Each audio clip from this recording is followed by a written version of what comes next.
Hello, dear young friends. Once again, Angrezi Master, your own YouTube channel, is here for you with explanation of the chapter The Sermon at Benares by Betty Renshaw. This chapter is from First Flight of Class 10. This chapter is about early life of Lord Buddha and his first sermon, which he gave in Benares after attaining enlightenment.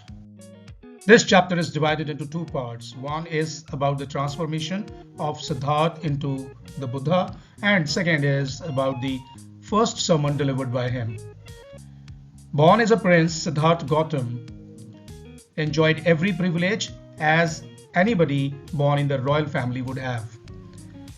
He got educated into Hindu scriptures at the age of 12, and after his return, at the age of 16, he got married and had a son.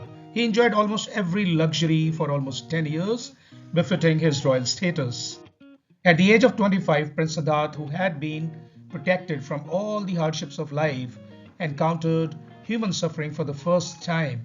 When he was going for a hunting expedition, he came across a sick man, an aged man, a funeral procession, and then a monk begging for alms. This event proved to be the turning point in his life.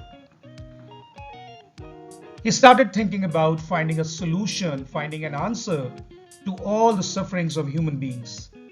And that led to his quest for enlightenment, the spiritual knowledge. He kept wandering for several long years in the deserts and the forests until one day he decided to sit under a peepal tree to meditate until he gets enlightenment. Miraculously, 7 days passed and he got that spiritual knowledge. Once he got that knowledge, that enlightenment, he named the tree Bodhi tree, the tree of wisdom, and he himself became known as the Buddha or the awakened. He started delivering sermons and sharing his insights with others. The Buddha delivered his first sermon in Benares, which was considered to be the holiest and most pious city on the banks of river Ganga. This sermon captured Buddha's insights on deep, incomprehensible sufferings of humans. This sermon has been preserved as a reflection of his wisdom.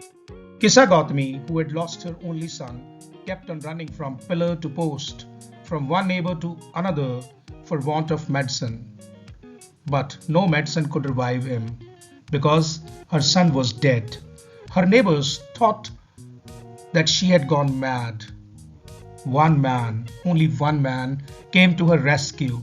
He suggested her to go to Sakyamuni the Buddha, as only he could help her revive her son. Without wasting even a single second, Kisa rushed to the Buddha. Buddha heard her in silence. Upon hearing her sob story, Buddha asked her to bring a handful of mustard seeds. She was about to leave to bring the mustard seeds as Buddha asked her, but Buddha stopped her and put a condition.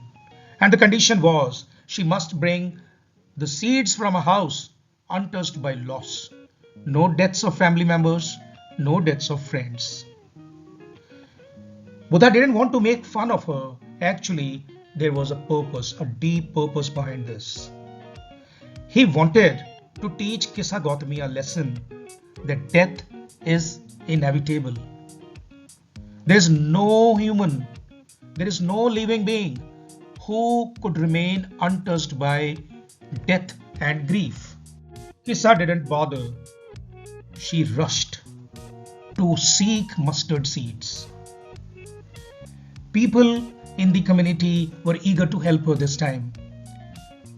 They wanted to give her mustard seeds, but then when Kisa asked her whether they lost any near one, they felt being overpowered by grief of those whom they lost.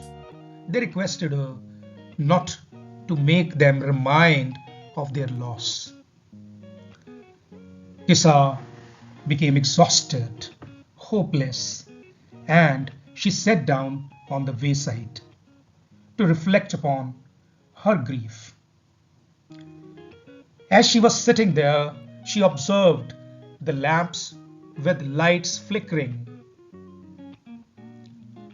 and then extinguishing. After that, she noticed that night overpowered everything. There was darkness everywhere. She understood the inevitability of death. Kisa noticed the darkness of night overpowering everything around her. She understood that despair and death in the same manner overpower mortals. She understood the temporary nature of human life.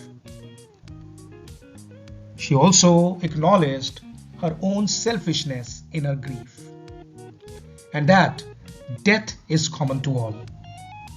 Now, how to come out of the valley of sorrow? She realized that if one had to come out of the valley of sorrow, one got to overpower selfishness. That's the only way. You have to become selfless. The Buddha said, life is bound to be a combination of pain and suffering, and death is inevitable. He drew analogies of ripe fruits and earthen vessels to bring home the point that death is bound to be there. It's a universal truth. He suggested that whether one is wise or a fool, whether one is young or an adult, one has to die. He tried to bring home the point that death is an inevitable part of life. Nobody can escape death. Your family members cannot save you from death, however hard they may try. The Buddha once again compared life of mortals with ox led to slaughter.